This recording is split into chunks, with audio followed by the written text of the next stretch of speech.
여러분들의 랜선 수의사 기범쌤입니다. 오늘은 강아지 기관 허탈증에 대해서 알아보려고 해요. 사랑하는 우리 아이가 갑자기 이렇게 하는 경험으로 놀란 적 많으시죠? 이렇게 하는 것을 건성기침이라고 하는데요. 물론 건성기침을 일으키는 요인들은 너무나 많아요. 그런데 오늘은 그 중에 하나인 기관 허탈증에 대해서 알아볼게요. 기관 허탈증이라고 하는 거는 기관이라고 해서 입에서 폐까지 이렇게 이어지는 관이 있어요. 고무호수처럼 이렇게 연결이 되어 있는데요. 이런 고무호수가 이렇게 납작하게 크기가 줄어드는 거예요. 평상시에는 괜찮을 텐데 조금만 흥분하면 부터 물 먹을 때 누가 이렇게 목을 만지면 이런 식으로, 이게 정상적인 크기 아이들은 스트레스를 받아도 물리적인 손으로 아니면 담배 연기 같은 화학적인 이런 자극이 와도 괜찮은데, 이게 이렇게 무너져 있는 아이들은 그런 자극에 취약하게 돼요. 그래서 증상은 주로 흥분하거나 물 먹거나 밥 먹거나 목줄을 하거나 담배 연기, 향수 연기를 맡거나 이런 것을 했을 때 기침하는 경우가 굉장히 많고요. 다른 아이들보다 운동하는 능력이 떨어진다든가, 아니면 3, 4년 전에 강아지 본인 아이보다 이전보다 운동 능력이 좀 떨어진다든가, 평상시 잠을 자고 숨을 쉴 때, 숨을 들여 마실 때 이런 소리가 좀 나거나 이런 증상들을 보일 수가 있어요.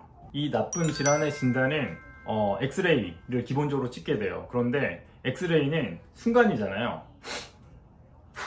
강아지가 어떤 상태에서 찍힐지 몰라요. 숨을 들여 마실 때, 숨을 내쉴 때, 아니면 이런 최대 흡기인지 중간인지 이런 거에 따라서 기관 직경의 차이는 나게 됩니다. 그래서 엑스레이로 진단이 될 수도 있고 안 될 수도 있어요. 굉장히 심각한 상태인데 엑스레이로 양호할 수 있고, 반대로 엑스레이로 되게 심해 보이는데 그렇게 안 심할 수 있어요. 확실한 진단은 투시 조형 장비가 필요해요. 투시 조형 장비라고 하는 거는 쉽게 말해서 엑스레이를 계속 쏘는 거예요. 그래서 관찰하는 거예요. 이게 얼만큼 다이나믹, 얼만큼 이렇게 움직이는지, 얼만큼 몇 프로나 크기가 줄어들어 있는지를 숨을 들여 마실 때, 내쉴 때 촬영을 하면서 이 크기를 정확하게 살펴보게 돼요. 대부분의 이런 기관 허탈증의 증상들은 6살, 7살 이후에 갑자기 심해지는 경우가 많아요. 퇴행성 변화를 겪으면서. 그러나 선천적으로 이 연골이 약하게 태어난 경우에는 어린데도 증상이 심한 경우가 있어요. 대표적으로 포메 아이들이 그렇죠. 우리 포메 아이들이 기침하거나 숨쉬기 어려워하는 경우가 선천적으로 여기에 약하게 태어난 경우가 있을 수 있고요. 요키나 치와와 이런 품종에서 주로 저는 관찰을 했어요. 물론 말티즈에서도 많았고요. 그래서 진단은 엑스레이와 투시 조형 장비, 그런데 대부분은 엑스레이를 여러 장 찍기도 하고요. 엑스레이를 통해서 진단을 하겠죠. 그런데 앞서 말씀드렸던 것처럼 정말 심각한 상황은 7, 8살 이후에, 중년 이후에 나타나는 경우가 많거든요. 그럴 경우에는 반드시 심장병과의 감별이 필요해요. 그래서 심장 초음파 검사를 한다든가 심장 쪽 정밀 검사를 하는 것도 필요하고요. 일부 아이들은 기관지 내시경을 통해서 직접 상태를 보거나 CT 촬영을 하거나 이런 경우도 있어요. 치료에 대해서는 대부분은 우선 수술이 아닌 내과적인 치료를 하겠죠. 내과적인 치료를 한다는 거는 먹는 약을 먹게 돼요. 먹는 약은 아이 상태에 따라서 소염제를 쓰기도 하고, 이 좁아진 기관지를 넓혀주는 기관지 확장제 약을 쓰기도 하고, 기침을 조금 덜하게 해주는 약을 사용하기도 하고, 과도하게 흥분해서, 아까 말씀드렸잖아요. 흥분하면 기침이 더 심하다고. 이렇게 너무 과도하게 흥분한 상태에서는 그 흥분을 좀 약하게 하기 위해서 진정제를 사용하기도 해요. 최근에 있었던 일인데, 저희 병원에서 미용을 하고 나서, 미용을 하려고 대기 중이었는데 갑자기 이렇게 호흡곤란이 심해진 아이가 있었고요. 수술을 하고 나서 이렇게 호흡곤란, 기침이 심해진 경우들이 있어요. 수술을 할 때는 저희가 수술 전에 미리 얘기를 대부분 하고 있고요. 수술 전에 약물이 투여되는 경우가 대부분이에요. 수술하기 이틀 전부터 약물을 투여해서 수술을 하기도 하고요. 근데 미용 후 이제 생겼던 아이는 보호자분이 많이 놀라셨거든요. 그러면 괜찮았던 아이가, 물론 보호자님 입장에서는 오늘 괜찮았죠. 미용 전까지도 괜찮았죠. 근데 미용하러 가면서 대기하다가 갑자기 흥분하면서 기침이 심해진 거죠. 그러면 당연히 합리적으로 보호자분 입장에서는 병원이 잘못한 거 아니야? 니네 뭐 사는 거 아니야? 근데 저희는 사실 미용도 하지 않았거든요, 실제로는.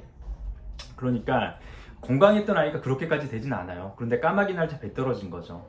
그래서 보호자님도 약간 양해와 이해를 필요해요. 이 질환은 아예 정상적이다가 보호자분 보시기에는 잘 적응하고 있다가 한번 미용이든 수술이든 압도적인 스트레스든 언젠가는 한번 이렇게 붙어서 심한 호흡곤란을 일으킬 수가 있거든요. 그래서 당연히 조기에 진단하고 뭐 치료 관리하는 것도 필요할 수가 있어요. 치료 방법 중에서는 앞서 말씀드렸던 약 외에 이렇게 스프레이를 뿌리는 방법도 있어요. 사람에서 천식 환자분들이 쓰는 거죠. 일시적으로 기관지를 확장시켜주는 거고요. 네블라이저, 사람에서 주로 많이 쓰죠. 분무치료, 강아지도 굉장히 많이 쓰거든요. 그래서 이런 네블라이저를 사용하는 방법도 있고, 이런 것들이 뭐 내과적인 치료가 될 수가 있겠어요. 70~80% 아이들은 대부분 여기에 반응을 해요. 그런데 드물게 내과적인 약물에 반응을 도저히 하지 않는 아이들은 수술을 하는 경우도 있어요. 이거를 인공적으로 링을 만들어주는 수술, 아니면 안에다가 스텐트라고 하는 철사를 삽입하는 수술, 여러 가지 수술들이 있는데 수술을 하면 끝이 아니에요. 수술을 하더라도 반드시 평생 동안 관리가 필요한 약간 무서운 질환이고, 더욱이 가장 무서운 거는 지금처럼 약간 더울 때 아니면 스트레스를 많이 받을 때 위험한 질환이에요. 특히 중년의 폼에 뚱뚱한 아이들 굉장히 위험해요. 그래서 반드시 살을 빼고 체중 조절하는 게 필요해요.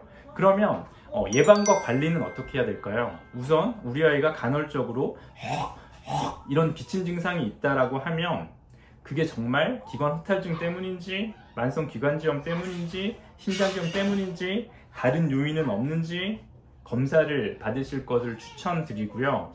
먼저 조기 진단을 통해서 관리를 해야 되는데, 관리에서 가장 중요한 건 체중 조절이에요. 이놈의 체중은 여기저기 안 나오는 데가 없죠. 살이 찌면 더 늘어나게 되어 있거든요. 반드시 적정 체중을 유지해야 돼요. 특히 아이가 호흡이 안 좋다, 특히 포메다, 위험해요. 정말 위험해요. 중년의 포메가 갑자기 안 좋아지는 경우 저는 굉장히 많이 봤거든요. 동물병원에 근무하면서. 그러니까 특히나 호흡이 안 좋은 친구들은 적정 체중을 유지하는 게 중요해요. 그래서 저희 병원에 최근에 수술을 받으러 오는 중년에 비만한 아이들이 있다면 급한 게 아니면 바로 수술하지 않아요. 살을 빼고 오라고 하는 경우가 더 많거든요. 위험해요, 기관허탈증. 그러니까 반드시 체중 감량이 필요한 관리에서 핵심이 되는 질환이고, 그 다음에 앞서 말씀드렸던 것처럼 물리적인 자극이 있으면 안 돼요. 굳이 목줄을 사용할 필요는 없고요. 굳이 목을 자극하거나 이럴 필요는 없어요. 가슴줄도 있고 다른 것도 있으니까. 다만 적정 체중을 유지하기 위해서 산책은 필수겠죠. 그리고 담배 연기, 향수 이런 것들도 안 좋을 수 있어요. 그러니까 실내 공기를 좀 깨끗하게 해주는 것도 되게 중요해요. 그리고 지금처럼 장마철에는 너무 습해요. 이럴 경우에는 제습기를 통해서 너무 습하지 않게, 실내에 뭐 곰팡이가 증식하지 않게 이런 걸 도와주는 것도 기침을 낮추는 데 도움이 될 수가 있고요. 반대로 겨울철에 보일러 생활을 하다 보니까 너무 뜨거워요.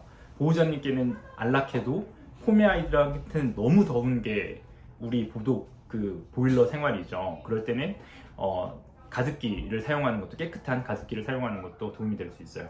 오늘은 기관허탈증에 대해서 알아봤어요. 도움이 되었나요? 도움이 되셨다면 구독, 좋아요 부탁드립니다. 오늘도 사랑하는 아이와 함께 행복하고 감사하고 평안한 멋진 하루 되세요.